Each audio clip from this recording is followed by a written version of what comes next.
Assalamualaikum warahmatullahi wabarakatuh. Alhamdulillah. Alhamdulillahilladzi bi ni'matihi tatimmus shalihat. Asyhadu an la ilaha illallah wahdahu la syarika lah wa asyhadu anna Muhammadan abduhu wa rasuluhu la nabiyya ba'dah. Allahumma shalli wa sallim ala sayyidina wa habibina wa ala alihi wa ashabihi ajma'in. Amma ba'd, kaum muslimin, kaum muslimat yang dimuliakan oleh Allah Subhanahu wa taala. Alhamdulillah atas nikmat yang besar yang Allah Subhanahu wa taala berikan kepada kita semua. Di malam hari ini kembali Allah Subhanahu wa taala mempertemukan kita, memberikan kepada kita nikmat iman dan Islam, nikmat dihidupkan di atas sunnah, dan nikmat diberikan keistiqomahan. Ini juga yang paling penting, Pak. Kita sudah lihat beberapa teman-teman kita, tetangga kita mungkin, keluarga kita mungkin, itu sudah futur dari ibadah, sudah mundur dari ketaatan. Makanya yang perlu kita banyak minta di bulan Ramadan ini adalah keistiqomahan.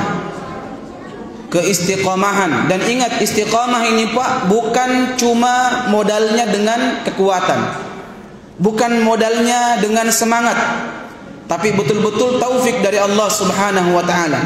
Allah yang mengistiqomahkan kita.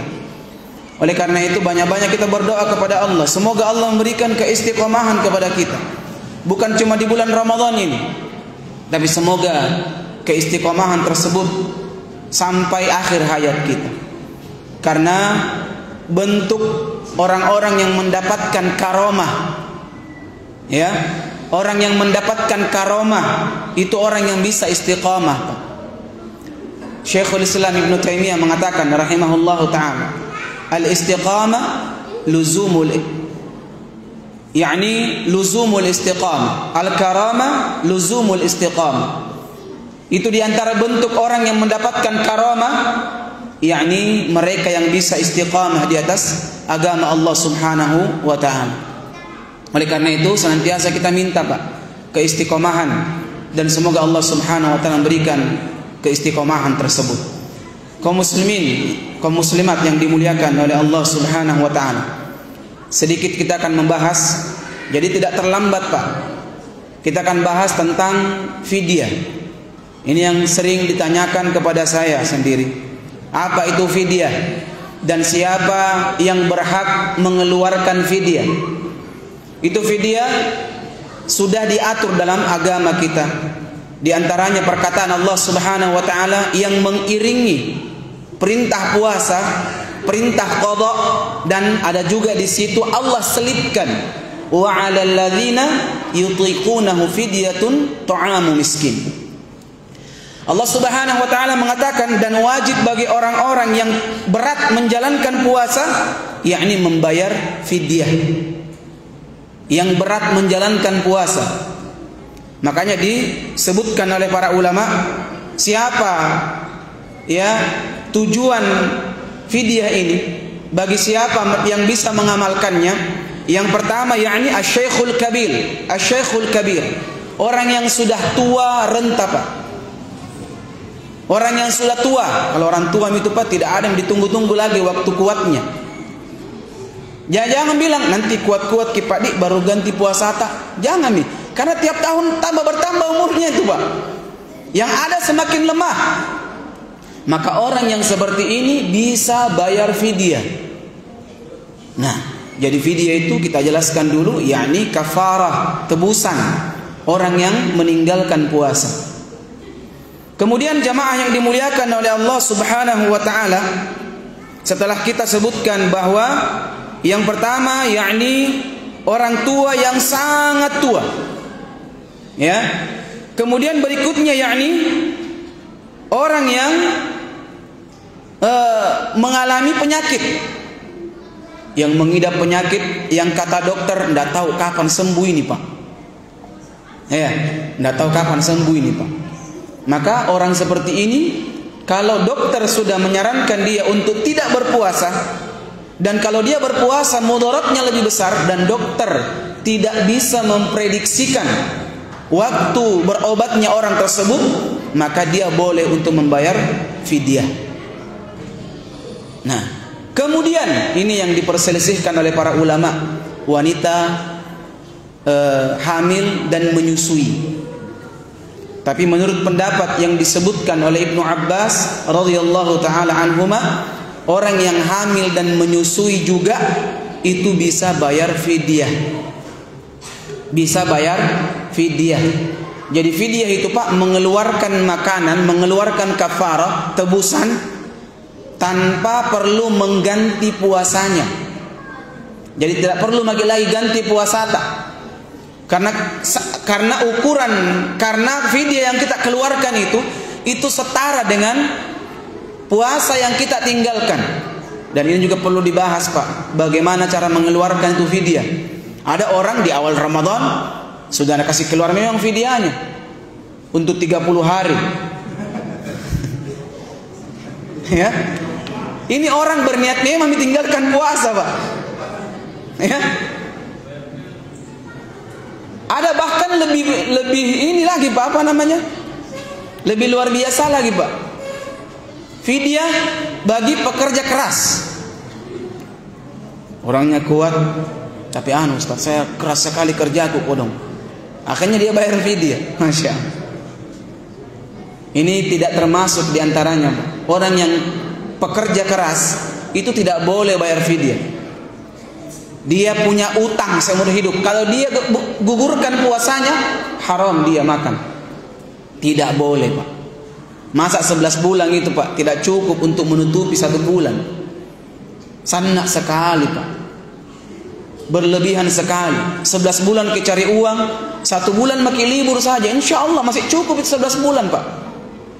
Nah, makanya jangan Pak, ini sekarang orang nak jadikan tong kesempatan bulan puasa. Asli amin. Makanya masuk bulan Ramadan itu Pak banyak orang bahagia. Bukan cuma ahli ibadah, ahli fulus juga bahagia. Kesempatan bikin ini usaha banyak. Makanya tidak sedikit kita lihat Pak meja-meja di pinggir jalan itu orang yang berbahagia dengan datangnya bulan Ramadan. Tapi bahagianya tanda kutip Pak. Kemudian jamaah yang dimuliakan oleh Allah Subhanahu wa taala. Saya kasih contoh.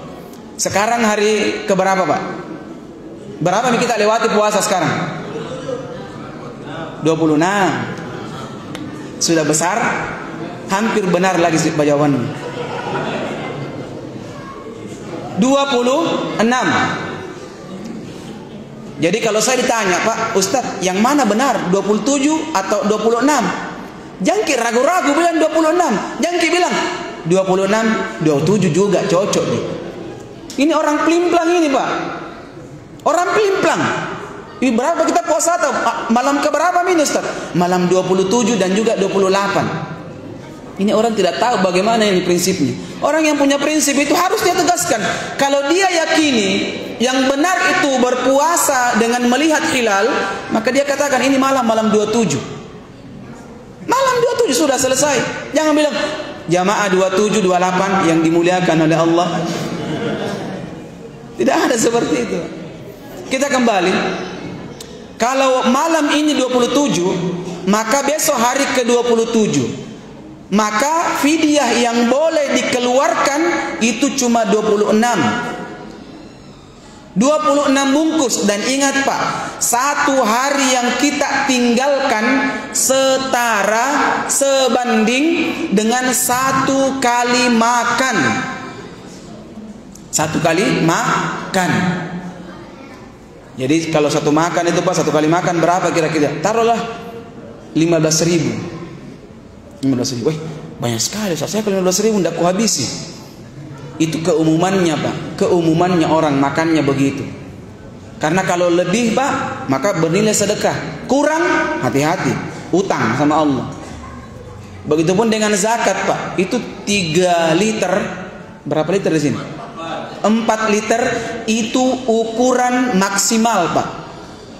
Sebenarnya boleh tonni 3,5. Tapi hati-hati kalau kurang. Utang Ki. Lebih bagus lebih daripada kurang. Begitu ukurannya Pak. Jamaah yang dimuliakan oleh Allah Subhanahu wa ta'ala. Maka 26 bungkus ini itu bisa kita bagikan kepada 1 orang atau kepada 26 orang boleh. Jadi kalau umpamanya Pak hari keempat mini hari umpamanya, maka kita tanggung makannya satu orang itu 3 kali sehari. Dan ingat, membayar fidyah Pak, itu harus untuk orang miskin yang sholat. Punatena na sambayan tiak lalu kisare Pak. Tiak lalu ki. Tapi jangan juga tanya sambayannya. Jangan, harus ada korina betul ini orang sholat ini. Jangan sampai dia melakukan spekulasi dan yang sejenisnya. Jadi kalau kita tahu ini orang tetangga saya ini, dia bagus agamanya, kemudian dia miskin, tanggung sama istrinya. Tapi sahur tak dengan buka puasa saya tanggung. Lumayan Pak, 4 kali, 4 bungkus sehari. Dan itu sudah sama dengan 4 hari yang kita lewati.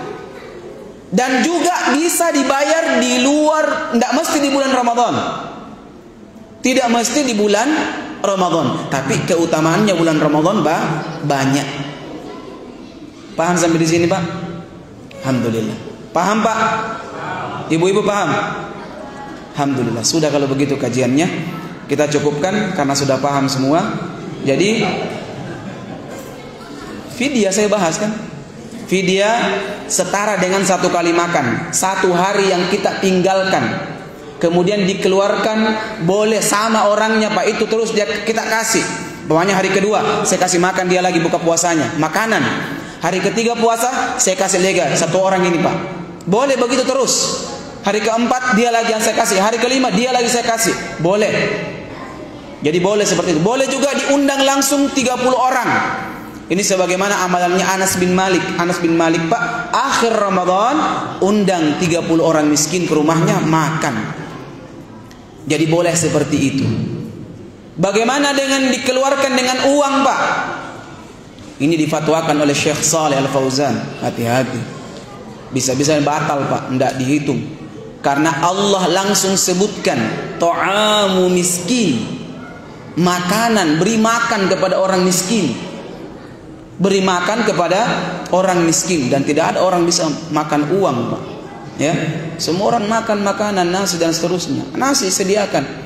Susah kan Bapak, hubungi catering. Ya, catering tolong siapkan besok 10 bungkus. 10 bungkus dulu kita bagikan kepada orang miskin. Ya, besok 10 lagi, 10 lagi. Pertengahan Ramadan kita bayar lagi. Di akhir Ramadan kita bayar lagi. Dan begitu seterusnya Pak. Saya kira cukup masalah fidyah. Enggak ada pertanyaan? Alhamdulillah, paham semua ya. Kita cukupkan. Subhanakallahumma wa bihamdik, asyhadu an la ilaha illa anta astaghfiruka wa atubu ilaik. Assalamualaikum warahmatullahi wabarakatuh.